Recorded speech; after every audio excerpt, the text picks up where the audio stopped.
Hello everyone, আসসালামু আলাইকুম। কেমন আছো সবাই? আমি ভালো আছি আলহামদুলিল্লাহ। আজকে আরেকটি নতুন ব্লগ নিয়ে আসলাম তোমাদের সাথে শেয়ার করার জন্য। লাউ দিয়ে গরুর মাংস রান্না করেছি, সেটা শেয়ার করলাম তোমাদের সাথে। ভালো লাগলে অবশ্যই একটা লাইক দিয়ে ভিডিওটার সাথেই থাকবে। একটা মস্ত বড় একটা লাউ নিয়েছি, সেটা এখন কেটে ক্লিন করে রেখে দিব। আমি লাউটাকে কেটে সাইডে রেখে দিলাম। এখন পানিতে ভিজাবো না, পানি দিব না। মাংস কষানোর পর যখন লাউটা ছাড়বো কড়াইতে, তখন লাউটা ধুয়ে নিব। এখানে আমি মাংস নিয়েছি চর্বি সহ, গরুর মাংস। এখন আমি চুলায় একটা হাঁড়ি বসিয়ে নিয়েছি, সেখানে পরিমাণ মতো তেল দিয়েছি, পেঁয়াজ কুচি, তেজপাতা, দারচিনি, এলাচ 2-3টা করে দিলাম আমি। আর এখন এগুলো ভেজে নিব সব কিছু একসাথে। চুলোর আঁচটা মিডিয়াম করে নিব, যাতে কোনো কিছু পুড়ে না যায়। মিডিয়াম আঁচে সব কিছু ভেজে নিব। অল্প সময় ধরে ভেজে নেওয়ার পর পেঁয়াজের কালারটা ব্রাউন হয়ে আসলে তখন দিয়ে দেবো 1 চামচ আদা রসুন বাটা, 1 টেবিল চামচ মরিচ গুঁড়ো, 1/2 টেবিল চামচ হলুদের গুঁড়ো। এখন দিয়ে দিব 1/2 টেবিল চামচ জিরে ফাঁকি গুঁড়ো। তারপর সব কিছু একসাথে ভালোভাবে মিশিয়ে নিব, কষিয়ে নিব। তারপর দিয়ে দিব লবণ পরিমাণ মতো। তারপরে চুলোর ফ্লেমটা একদমই কমিয়ে নিব, যাতে মশলা পুড়ে না যায়। মশলাটা ভালোভাবে কষিয়ে নিব। মশলা যত কষানো হয় তরকারি টেস্ট ততই ভালো আসে। তারপর অনেকটা টাইম ধরে কষানোর পর একটু পানি দিয়ে দিব, যাতে মশলাটা পুড়ে না যায়। অনেকক্ষণ ধরে আমি কষিয়ে নিয়েছি মশলাটা। তো এখন মাংস দিয়ে দিব। এখানে আমি গরুর মাংস নিয়েছি, হাড় চিকনা সহ। লাউয়ের সাথে একটু চর্বি মাংস নিলে খেতে টেস্টটা ভালো আসে। আর মশলার সাথে মাংসগুলো এখন ভালোভাবে কষিয়ে নিব। আমি কোনো মাংসতে পানি দিব না, মাংস থেকেই যে পানিটা বের হবে সেটা দিয়ে আমি ভালোভাবে কষিয়ে নিব। মাংসটা থেকে কিন্তু পানি বের হওয়া শুরু করেছে। এখন আমি একটু ভালোভাবে কষিয়ে নিব। মাংসের পানিটা টেনে নিবে। তারপর কিছুক্ষণ সময় আমি ঢাকনা দিয়ে ঢেকে দিব। 15 মিনিটের মতো ঢাকনা দিয়ে ঢেকে রাখবো।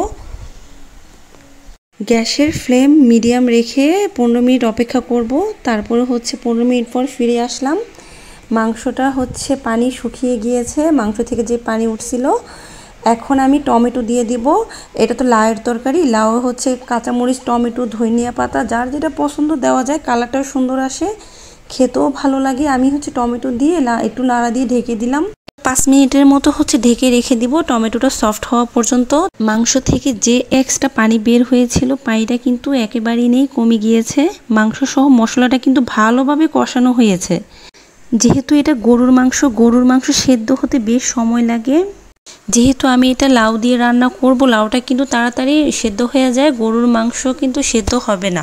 এর জন্য এখানে আমি গরম পানি অ্যাড করব 1 কাপের মতো। 20 মিনিটের মতো মিডিয়াম লো হিটে রান্না করব। এখন গরম পানি অ্যাড করেছি, তাড়াতাড়ি সিদ্ধ হয়ে যাবে। 20 মিনিটের মতো ঢাকনা দিয়ে ঢেকে রেখে দিব। 20 মিনিট ওয়েট করব।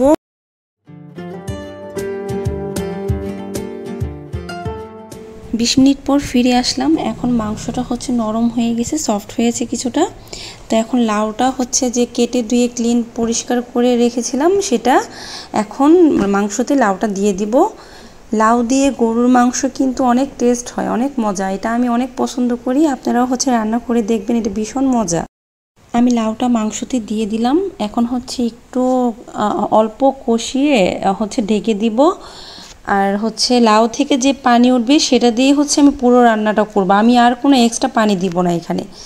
এখন একটু চিনি দিয়ে দিব। লাউয়ে একটু চিনি আমার এটা ভালো লাগে, আর তাড়াতাড়ি লাউটা সফট হয়ে যায়। চিনির সাথে কয়েকটা কাঁচামরিচ দিব। এখন আমি লাউটাকে ঢেকে দিব যতক্ষণ পর্যন্ত লাউর ভিতরে থেকে পানি বের না হয়, ঢেকে রেখে দিব। ঢাকনা খুলে 10 মিনিট পর ফিরে আসলাম। লাউর থেকে যে এক্সট্রা পানি বের হয়েছে সেটা দিয়ে লাউটা ভালোভাবে কষিয়ে নিচ্ছি। মাংসের সাথে লাউটা ভালোভাবে কষানো হয়েছে। এখন পারফেক্টভাবে সফট হওয়ার জন্য লাউটা 15 মিনিটের মতো ঢাকনা দিয়ে ঢেকে রেখে দিব।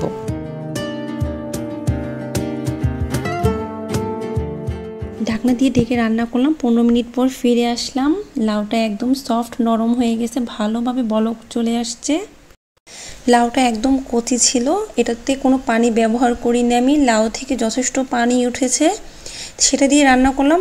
এখন আমি 1 চামচ ভাজা জিরার গুঁড়া দিয়ে দিব, সাথে 2-3 পিস কাঁচামরিচ দিয়ে দিব। তারপর ঢাকনা দিয়ে ঢেকে রেখে দিব 1 মিনিটের মতো। 1 মিনিট পর আমি লাউটা বের করে দেখাচ্ছি পরিবেশন করে কেমন হয়েছে।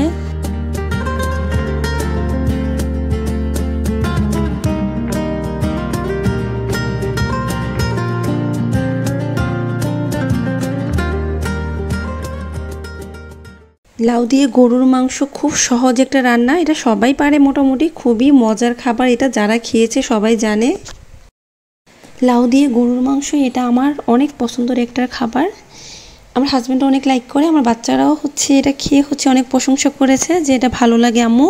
আমরা যারা ভিডিও বানাই সবাই কিন্তু জানি যে ভিডিও বানাতে মোটামুটি ভালোই পরিশ্রম, অনেক কষ্ট হয়। তো সবাই একটা লাইক দিয়ে প্লিজ ভিডিওটা হচ্ছে প্রথম থেকে শেষ পর্যন্ত দেখবে। তো দুপুর টাইমে রান্নার মাঝে যখন ক্ষুধা লাগে তখন কিন্তু আমি মাঝে মাঝে হচ্ছে ভর্তা কোনো কিছু থাকলে ফল টলের ওইগুলো দিয়ে হচ্ছে ভর্তা বানাই। তো এখানে আঙ্গুর ফলের ভর্তা বানিয়েছিলাম লাউ রান্নার মাঝখানে। তো আঙ্গুর ফলগুলোকে আমি ভালোভাবে পরিষ্কার করে ক্লিন করে হচ্ছে কেটে নিব, মাঝখান থেকে সবগুলো আঙ্গুর একটা করে হচ্ছে আমি কেটে নিব। সব ফল মিক্স করে হচ্ছে ভর্তা বানানো যায়। আপেল দিয়ে হচ্ছে মাঝে মাঝে একটা ভর্তা করি, সেটা খেতে অনেক মজা হয়। কাসুন্দ দিয়ে হচ্ছে কয়েকটা মশলা, বিট লবণ এগুলো দিয়ে হচ্ছে আমি ভর্তা বানাই, শুকনো মরিচ দিয়ে, ভীষণ মজা হয় খেতে। আমি আঙ্গুর ফলগুলো হচ্ছে কেটে নিয়েছি সবগুলো মাঝখান দিয়ে। এখন শুকনো মরিচ পুড়ে সেটার সাথে হচ্ছে বিট লবণ দিয়ে হচ্ছে ভালোভাবে হচ্ছে আমি ওটা মাখিয়ে নিব, শুকনো মরিচ আর হচ্ছে বিট লবণ। এখন এখানে চিনিটা অ্যাড করব, শুকনো মরিচ, বিট লবণ, লবণ, চিনি সব কিছু একসাথে ভালোভাবে মাখিয়ে নিব। তো শুকনো মরিচটা ভালোভাবে হচ্ছে আমি গুঁড়ো করে নিচ্ছি। এখন সবগুলো হচ্ছে উপরে আঙ্গুর ফলের উপরে দিয়ে দিব, তারপর হাত দিয়ে আলতোভাবে হচ্ছে মেখে নিব। এটা হচ্ছে আঙ্গুর ফল তো বেশি হচ্ছে মাখা যাবে না, আর ভর্তা মানিয়ে হচ্ছে হাত দিয়ে মাখিয়ে খেতে ভীষণ টেস্ট হয়।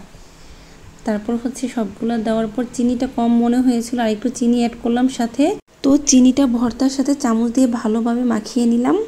এভাবে হচ্ছে একবার হলেও ট্রাই করবেন, অনেক বেশি মজা হয় খেতে আঙ্গুর ফল ভর্তাটা। আঙ্গুর ফল ভর্তাটা কেমন হলো অবশ্যই জানাবেন বন্ধুরা। আজকের ভিডিওটা এখানেই শেষ করব। অনেক অনেক ধন্যবাদ সবাইকে আমার ভিডিওর সাথে থাকার জন্য।